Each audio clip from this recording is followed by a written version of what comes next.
Hello বন্ধুরা, তো আজকে আমরা ফর্ম ফিল আপ করবো, যেটা হচ্ছে খুবই ইম্পর্টেন্ট।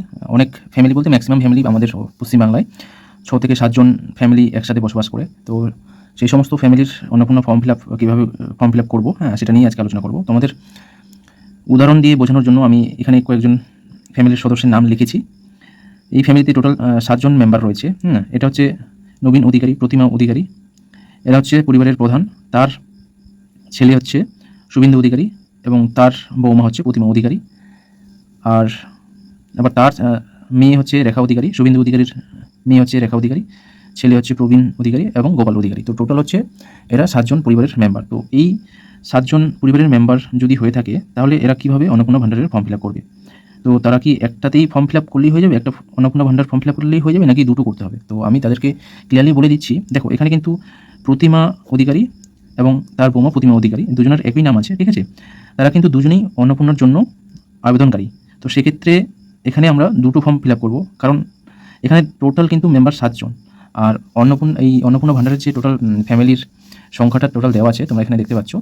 হ্যাঁ, এটা আছে হেড অফ দ্য ফ্যামিলি, এটা একজন হয়ে যাচ্ছে। তারপর টোটাল এখানে আমি নেক্সট পেজে দেখিয়ে দিচ্ছি, টোটাল 5 জন দেওয়া আছে। মানে হেড অফ দ্য ফ্যামিলি দিয়ে টোটাল 6 জনের তুমি ফর্মটা ফিল আপ করতে পারবে, কিন্তু এখানে তারা রয়েছে 7 জন। তো সেক্ষেত্রে এখানে তাদের করণীয় হচ্ছে যে তারা দুটো আলাদা অন্নপূর্ণা ভাণ্ডারের ফর্ম নেবে এবং তারা আলাদাভাবে ফর্ম ফিল আপ করবে। এখানে যারা এখানে প্রথমে যে আছে নবীন অধিকারী এবং প্রতিমা অধিকারী, এরা হচ্ছে স্বামী স্ত্রী, এদের জন্য একটা ফর্ম ফিল আপ করবে তারা, এবং শুভেন্দু অধিকারী এবং প্রতিমা অধিকারী এবং তার ছেলেপেলেদের নিয়ে একটা ফর্ম ফিল আপ করবে, ঠিক আছে? তাহলে তোমাদের এখানে কিন্তু দুটো ফর্ম ফিল আপ করতে হবে। এখানে একটা ফর্ম ফিল আপের মাধ্যমে কিন্তু তোমরা এতজনের ডিটেলস লিখতে পারবে না, তার জন্য তোমাদের কিন্তু দুটো ফর্ম ফিল আপ করতে হবে। তো বিষয়টা তোমাদের ক্লিয়ার হয়ে গেল। যখন তোমরা নবীন অধিকারীকে প্রধান রেখে, মানে হেড অফ দ্য ফ্যামিলিতে নাম লিখে ফর্ম ফিল আপ করবে, তখন তোমরা টোটাল 4 জন মেম্বার দেবে। নবীন অধিকারী, প্রতিমা অধিকারী, শুভেন্দু অধিকারী এবং প্রতিমা অধিকারী, টোটাল 4 জন মেম্বার দেবে। যখন শুভেন্দু অধিকারী এর প্রধান রেখে ফর্মটা ফিল আপ করবে, তখন কিন্তু বাকি যতজন সদস্য রয়েছে 5 জন সদস্যের নামটা কিন্তু উল্লেখ করে ডিটেলসগুলো লিখে দেবে। তো এইভাবে তোমাদের কিন্তু ফর্মটা ফিল আপ করতে হবে। জাস্ট আমি এটা করে দিয়েছি। শুভেন্দু অধিকারীর যে তাকে প্রধান হিসেবে রাখা হয়েছে এখানে, এবং তার বাকি যে সদস্যগুলো রয়েছে তার ডিটেলসগুলো এখানে লেখা হয়েছে। আমি অলরেডি ফর্মটা ফিল আপ করে দিয়েছি, যাতে তোমাদের সময় কম লাগে এবং কম সময় তোমরা বুঝতে পারো এবং ফর্মটা ফিল আপ করতে পারো, তার জন্য, ঠিক আছে? তো আমরা এখন চলে যাবো ফর্ম ফিল আপে। এখানে দেখো হেড অফ দ্য ফ্যামিলি যেটা রয়েছে, হ্যাঁ, শুভেন্দু অধিকারীকে আমরা হেড অফ দ্য ফ্যামিলিতে লিখে দিয়েছি নামটা, তার পুরো জন্ম তারিখটা এখানে তার লিখে দেওয়া হয়েছে আধার কার্ড অনুযায়ী। নেক্সট 3 নম্বর পয়েন্টে হেড অফ দ্য ফ্যামিলি, যেহেতু তিনি পুরুষ, তার জন্য এখানে পুরুষের টিক চিহ্ন দেওয়া হয়েছে। এখানে তারপর পরিবারের আধার নম্বরটা এখানে লিখে দেওয়া হয়েছে, তোমরা লিখে দেবে। তারপর 6 নম্বর যেটা রয়েছে, 5 নম্বর ডিজিটাল রেশন কার্ডের যেটা নম্বর রয়েছে, সেটাও কিন্তু এখানে লিখে দেওয়া হয়েছে। এখানে পরিবারের সদস্য সংখ্যাটা লিখতে হবে, শুধুমাত্র এটা সংখ্যায় লিখে দিতে হবে, যেহেতু এরা পরিবারের সদস্য সংখ্যা 5, তার জন্য এখানে 5 লিখে দিলাম, ঠিক আছে? নেক্সট ঠিকানা, আধার কার্ড ভোটার কার্ডে যেটা লেখা থাকবে ঠিকানা, সেটা লিখতে হবে। Village, post office, police station এবং ডিস্ট্রিক্টটা লিখে দিতে হবে সিরিয়ালি। 8 নম্বর পয়েন্টে যোগাযোগ নম্বরটা তোমরা লিখে দেবে, যেটা পরিবারের সাথে আধার নম্বরের সাথে মোবাইল নাম্বার যেটা যুক্ত থাকবে, সেটা কিন্তু এখানে লিখে দেবে, ঠিক আছে? নেক্সট 9 নম্বর পয়েন্টে আমরা চলে যাব।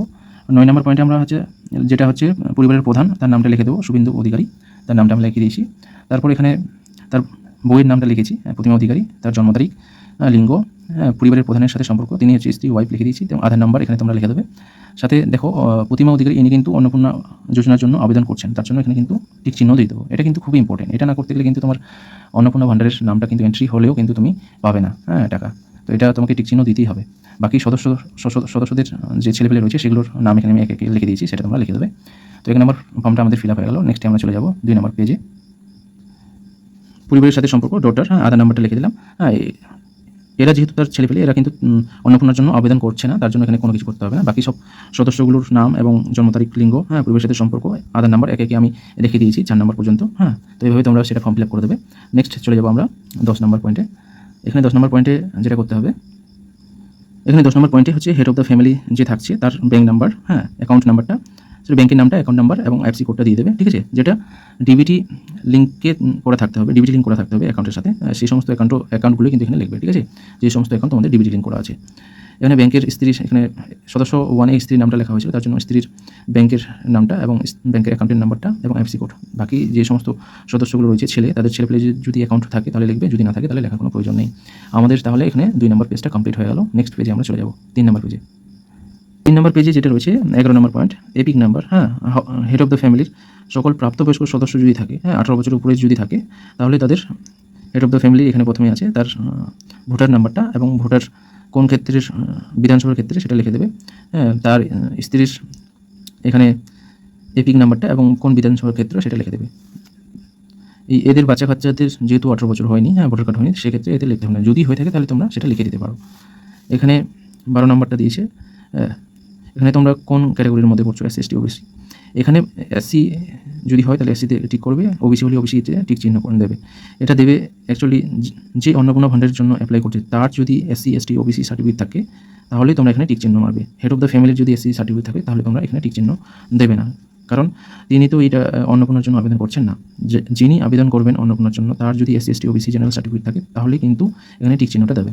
ওকে, নেক্সটে আমরা চলে যাব 4 নম্বর, রেশন কার্ড এবং ভর্তুকি। আপনি কি ডিজিটাল রেশন কার্ড আছে? আপনাদের ডিজিটাল রেশন কার্ড থাকলে হ্যাঁ দেবেন, ঠিক আছে।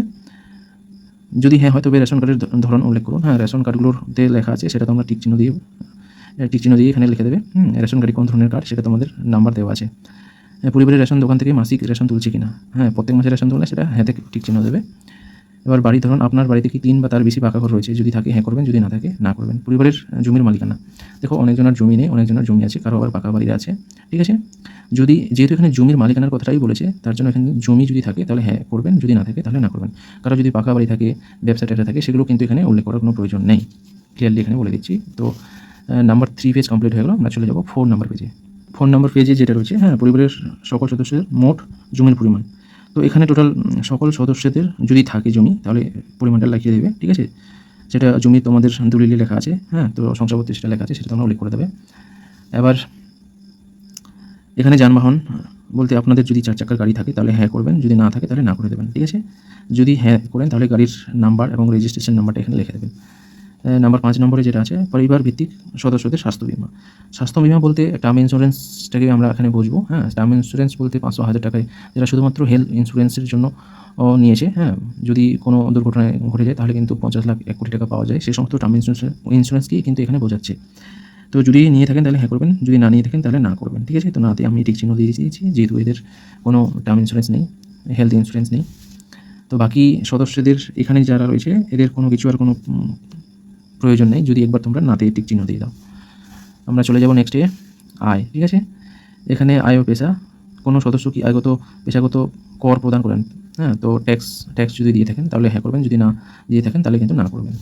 পরিবারের সদস্যদের যদি প্যান কার্ড থাকে, ঠিক আছে, যেহেতু এনাদের প্যান কার্ড আছে তার জন্য হ্যাঁ করেছি। শুভেন্দু অধিকারীর প্যান কার্ড রয়েছে, হ্যাঁ, তো এখানে এটার নাম্বার এখানে লিখে দেবেন। তার স্ত্রীর নামটা এখানে এবং তার প্যান নাম্বারটা এখানে লিখে দেবেন, ঠিক আছে। বাকি সদস্যদের যদি থাকে তাহলে লিখবেন, যদি না থাকে তাহলে লেখার কোনো প্রয়োজন নেই। 4 নম্বর পেজ কমপ্লিট। নেক্সট পেজে আমরা চলে যাব। আমরা 5 নম্বর পেজে চলে আসলাম। কর্মসংস্থানের ধরন, পরিবারের হেড অফ দ্য ফ্যামিলি কোন কাজের সাথে যুক্ত রয়েছে সেটা তোমরা উল্লেখ করে দেবে। সরকারি চাকরি করে নাকি বেসরকারি, নাকি ব্যবসায়ী, হ্যাঁ, নাকি পার্ট টাইম কোথাও জব করে, নাকি কৃষক শিল্পী, হ্যাঁ, নাকি পরিযায়ী শ্রমিক, নাকি বেকার, নাকি অন্যান্য। যেটা প্রফেশনের সাথে যুক্ত সেটা তোমরা টিক চিহ্ন দিয়ে দেবে। কৃষক যেহেতু তাই আমি এখানে কৃষকের টিক চিহ্ন দিয়েছি। পরিবারের এখানে তার বউ, হ্যাঁ, কোন কাজের সাথে যুক্ত, যেহেতু এখানে উনি হাউস ওয়াইফ তার জন্য আমি এখানে অন্যান্যতে টিক চিহ্ন দিয়েছি, কারণ এখানে কোনো অপশান নাই, ঠিক আছে, দেওয়া নেই, তার জন্য আমি এখানে অন্যান্যতে টিক চিহ্ন দিয়েছি। বাকি যে সমস্ত সদস্য রয়েছে তারা যদি কোনো চাকরির সাথে যুক্ত থাকে তাহলে চাকরিতে টিক চিহ্ন দেবেন, যদি বেকার থাকে তাহলে বেকারে টিক চিহ্ন দিয়ে দেবেন, ঠিক আছে। আর যদি পড়াশোনা করে তাহলে অন্যান্যতে টিক চিহ্ন দিয়ে দেবেন। তো চলে যাব আমরা 5 নম্বর পেজে। 5 নম্বর পেজ কমপ্লিট। 6 নম্বর পেজে আমরা এখন চলে যাব। বাকি সদস্যদের ক্ষেত্রে এখানে কোন প্রফেশনের সাথে যুক্ত সেটা কিন্তু তোমরা এখানে দিয়ে টিক চিহ্ন দিয়ে দেবে। নেক্সটে আমরা চলে যাব 4 নম্বর, এখানে আমরা চলে যাব পরিবারের শিক্ষিত প্রাপ্তবয়স্ক সদস্যদের সংখ্যা এবং পরিবারের অশিক্ষিত প্রাপ্তবয়স্কদের সদস্যদের সংখ্যা এখানে লিখতে হবে। হ্যাঁ, এই পরিবারে যেহেতু 2 জন খুব একটা শিক্ষিত নয় তার জন্য 2 জনকে আমি অশিক্ষিত লিখেছি এবং 2 জনকে শিক্ষিতর ঘরে লিখেছি, যেহেতু তার ছেলেপেলেরা মাধ্যমিক পাস করেছে, হ্যাঁ। যেহেতু তার বাবা খুব 8 পাসও করেনি তার জন্য অশিক্ষিত, তার মাও 8 পাস করেনি তার জন্য অশিক্ষিত লিখে দিয়েছি। এবং এখানে দেখো তোমরা এটা দিয়ে দিতে পারো, হ্যাঁ, 4th পাস বা 8 পাস, ঠিক আছে, 8 পাস দিয়ে দিতে পারো। শিক্ষিত 8 পাস। এরা আগেকার দিনের মানুষ, হ্যাঁ, আগেকার শিক্ষা প্রচলন এতটা ছিল না তার জন্য শিক্ষাটাও এত সবাই করেনি। তার ছেলেপেলেরা মোটামুটি 10 পাস করেছে, মাধ্যমিক পাস করেছে, তার জন্য এখানে শিক্ষিত দিয়ে আমি 10 পাস করে লিখে দিয়েছি। তোমরাও তোমাদের যেভাবে যারা শিক্ষিত ছেলেপেলেরা হয়েছে সেভাবে তোমরা এখানে করে দেবে, ঠিক আছে। 6 নম্বর পেজ কমপ্লিট। চলে যাবো আমরা নেক্সট পেজে। 7 নম্বর পেজে আমরা চলে এসেছি। 7 নম্বর পেজে 5 নম্বর পয়েন্ট, কোনো সদস্য কি কোনো সাংবিধানিক পদ, মন্ত্রী, সাংসদ, বিধায়ক, পৌর স্থানীয় সংস্থা বা পঞ্চায়েত সংস্থার প্রাক্তন বর্তমান ধারক, হ্যাঁ, যদি করে থাকে তাহলে হ্যাঁ করবেন, যদি না করে থাকে তাহলে না করে দেবেন। সেম 6 নম্বর পয়েন্ট, কোনো সদস্য কি সরকারি পেনশনভোগী, যদি হ্যাঁ পেয়ে থাকেন তাহলে হ্যাঁ করবেন, যদি না পেয়ে থাকেন তাহলে না করে দেবেন, নাতে টিক চিহ্ন দেবেন। 7 নম্বর পয়েন্ট, কোনো সদস্য কি জিএসটি দিয়ে থাকেন, যদি দিয়ে থাকেন তাহলে হ্যাঁ করবেন, যদি না দিয়ে থাকেন তাহলে না করবেন। পরিবারের মোট বার্ষিক আয়টা এখানে দিয়ে দেবেন, মিনিমাম 1,20,000 টাকা। তোমরা 90, 96,000, 1,10,000 যে যেভাবে একটা আইডিয়া মতো দিয়ে দেবেন, ঠিক আছে। অ্যান্ড নম্বরে দিয়েছে 1 নম্বর, সিএ আবেদনের বর্তমান অবস্থা যদি থাকে। সিএতে যদি আবেদন করে থাকেন তাহলে হ্যাঁ দিয়ে আবেদন নম্বরটা এবং কবে ইস্যু হয়েছে সার্টিফিকেট সেটার নম্বরটা এখানে দিয়ে দেবেন। যদি সিএর ব্যাপারে কোনো কিছু না থাকে তাহলে প্রযোজ্য নয় বলে টিক চিহ্ন দেবেন, বাকি আর তোমাকে কিন্তু আর কোনো কিছু করতে হবে না, ঠিক আছে। বাকি সদস্যদের ক্ষেত্রেও তোমরা প্রযোজ্য নয় টিক চিহ্ন দিয়ে দেবে, প্রযোজ্য নয়, যতজন সদস্য রয়েছে সবার কিন্তু এখানে প্রযোজ্য নয় তোমরা টিক চিহ্ন দিয়ে দেবে। তো আমাদের 7 নম্বর পেজ কমপ্লিট, চলে যাবো আমরা 8 নম্বর পেজে। তো আমরা চলে আসলাম 8 নম্বর পেজে। এখানে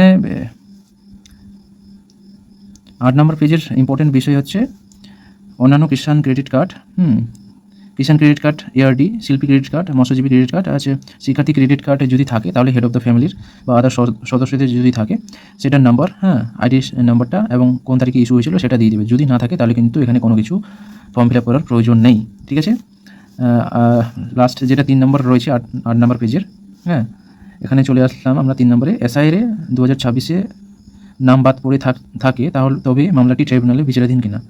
যদি বিচারাধীন হয় তাহলে হ্যাঁ করবেন, যদি বিচারাধীন না হয় তাহলে না করবেন, যদি এই ব্যাপারে কোনো কিছুই না হয়ে থাকে তাহলে প্রযোজ্য নয় বলে টিক চিহ্ন দিয়ে দেবেন, ঠিক আছে। এটা যেহেতু তোমাদের যদি কোনো বিষয় এসআইআর নিয়ে কোনো কিছুই না থাকে তাহলে প্রযোজ্য নয় বলে টিক চিহ্নতে দিয়ে দেবেন। তো চলে যাবো আমরা 8 নম্বর পেজ কমপ্লিট, চলে যাবো আমরা 9 নম্বর পেজে।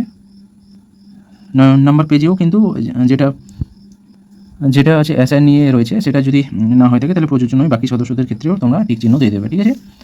এবার রয়েছে 6 নম্বর, 9 নম্বর পেজে 6 নম্বর, সামাজিক মর্যাদা ও নির্ভরশীল ব্যক্তিগণ বিদ্যালয়ে অধ্যয়নরত পরিবারের সকল শিশুর বিবরণ। যদি শিশু থাকে, যদি 2টো শিশু থাকে তাহলে 2 লিখবে, যদি একটা থাকে তাহলে 1 লিখে দেবে, ঠিক আছে। যদি না থাকে তাহলে এগুলো কিন্তু ফর্ম ফিল আপ করার কোনো প্রয়োজন নাই। যদি থাকে শিশু নামটা কোন শ্রেণীতে পড়ে, বিদ্যালয়ের নামটা কোন স্কুলে পড়ে, সরকারি নাকি বেসরকারি সেটা টিক চিহ্ন দিয়ে দেবে, ঠিক আছে। বাকি শিশু যদি থাকে তাহলে তাদের নাম স্যাম, এভাবে ফর্মটা ফিল আপ করে দেবে। তো 9 নম্বর আমাদের পেজ কমপ্লিট, চলে যাবো আমরা 10 নম্বর পেজে। তো এখানে বাকি শিশু সদস্যদের নামটাও কিন্তু যদি থাকে তাহলে লিখে দেবেন এবং স্যাম কোন শ্রেণীতে পড়ে নাম এবং কোন স্কুলে পড়ে সেটাও তোমরা এখানে উল্লেখ করে দেবেন, স্যাম এখানে করতে হবে। চলে যাবো আমরা শিশুদের টিকাকরণের অবস্থা। শিশুর যদি খুব ছোট হয়ে থাকে তাহলে টিকাকরণ যদি সম্পূর্ণ হয়ে থাকে তাহলে টিকাকরণ সম্পূর্ণ করা হয়নি তে টিক চিহ্ন দেবেন, যদি হয়ে থাকে তাহলে টিকাকরণ সম্পূর্ণ হয়ে গেছে এটাতে টিক চিহ্ন দেবেন। বাকি শিশুদের ক্ষেত্রে কিন্তু স্যাম হবে। আর এখানে যেটা রয়েছে যে 6 নম্বর, সরকারি প্রকল্পের আওতায় সুবিধা। নাম্বার 1, আপনি কি কোনো সরকারি প্রকল্পের সুবিধা ডিবিটির মাধ্যমে পাচ্ছেন? এখানে যদি পেয়ে থাকেন হ্যাঁ করবেন, যদি না পেয়ে থাকেন তাহলে নাতে টিক চিহ্ন করবেন। যেহেতু এই পরিবারের কোনো সদস্য কোনো সরকারি প্রকল্প ডিবিটির মাধ্যমে পাচ্ছেন না তার জন্য না করেছি। যদি পেয়ে থাকেন, এখানে ডিবিটির মাধ্যমে বলতে প্রধানমন্ত্রী কৃষক সম্মান নিধির যেটা প্রকল্প রয়েছে বছরে 6,000 টাকা 10,000 টাকা পেয়ে থাকেন জমি অনুসারে। আবার পশ্চিমবাংলার কৃষক বন্ধু প্রকল্পটার টাকা পান বছরে 4,000 টাকা, 2টো কিস্তিতে 2,000 টাকা 2,000 টাকা করে, অনেকজন 10,000 টাকা পান জমির পরিমাণ অনুসারে। সেটা কিন্তু যদি পেয়ে থাকেন তাহলে হ্যাঁ করবেন এবং সেটার নাম উল্লেখ করতে হবে। আমরা নেক্সট পেজে পেয়ে যাব। 10 নম্বর পেজ এখানে কমপ্লিট হলো, চলে যাবো আমরা 11 নম্বর পেজে।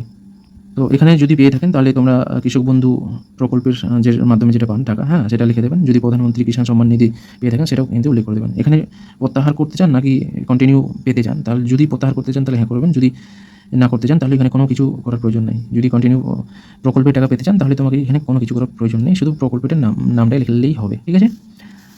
এভাবে যত এখানে সদস্য রয়েছে যদি পেয়ে থাকে তাহলে তোমরা নামটা লিখবে, যদি না পেয়ে থাকে তাহলে কোনো কিছু লেখার প্রয়োজন নেই। চলে যাবো আমাদের 11 নম্বর পেজ মোটামুটি কমপ্লিট, চলে যাবো আমরা 12 নম্বর পেজে।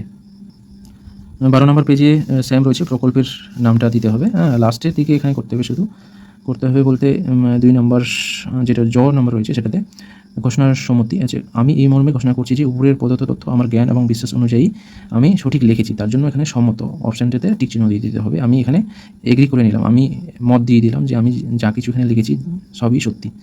তো এখানে টিক চিহ্ন দিয়ে দেবো। 12 নম্বর পেজ আমাদের কমপ্লিট, চলে যাবো আমরা লাস্ট পেজে 13 নম্বর পেজে। 13 নম্বর পেজে তোমাদের এখানে লাস্টে যেটা রয়েছে, সত্য এবং প্রযোজ্য ক্ষেত্রে আমি সকল সহায়ক নথি প্রদান করছি এবং উপরের উল্লেখিত কোনো মানদণ্ড বাদ দেয়নি। আমি অবগত যে আমার প্রদত্ত কোনো তথ্য মিথ্যা প্রমাণিত হলে আমার সামাজিক সুরক্ষা সংক্রান্ত সুবিধাসমূহ বন্ধ হয়ে যেতে পারে। ঠিক আছে? তো এখানে তোমাকে কী করতে হবে, যিনি অন্নপূর্ণা ভান্ডারের জন্য আবেদন করছেন তার নামটা এখানে সিগনেচার করতে হবে, তাকেই সিগনেচার করতে হবে। ঠিক আছে? যিনি পরিবারের হেড বা বাকি যে সমস্ত ছেলেপেলের সদস্য থাকবে তাদের কিন্তু এখানে সিগনেচার করতে হবে না। যিনি আবেদন করছেন, যিনি অন্নপূর্ণা ভান্ডারের জন্য আবেদন করছেন তাকে কিন্তু এখানে সিগনেচারটা করতে হবে। ঠিক আছে? তো এইভাবেই কিন্তু তোমাদের ফর্মটা ফিল আপ করতে হবে এবং বাকি এখানে যে সমস্ত নিচের বিষয়গুলো রয়েছে এটা সম্পূর্ণই অফিসিয়ালি কাজ, তারা অফিসের স্টাফগুলো এগুলো কাজগুলো করবে, ফর্মটা ফিল আপ করবে। ঠিক আছে? এগুলো কিন্তু তোমাদের আর করতে হবে না। তো এইভাবেই তোমাদের কিন্তু ফর্মটা ফিল আপ করতে হবে। ঠিক আছে? আর যদি তোমাদের কোনো রকম কোয়ারিজ থাকে, কোনো রকম জানার থাকে, তোমরা কমেন্ট বক্সে জানাও। আরও কী অসুবিধা হচ্ছে, কোন বিষয়টা নিয়ে আরও ভিডিওস করলে তোমাদের সুবিধা হবে, তোমরা কমেন্ট বক্সে জানাও। আমি অবশ্যই ভিডিও দেওয়ার চেষ্টা করব এবং কমেন্টের রিপ্লাই দেওয়ার চেষ্টা করব। তো এই ভিডিওতে এই পর্যন্তই। তোমরা ভিডিওটিকে লাইক করো, শেয়ার করো, বন্ধু-বান্ধবদের সাথে শেয়ার করো। হ্যাঁ, আজকের মতো এখানেই। Thank you.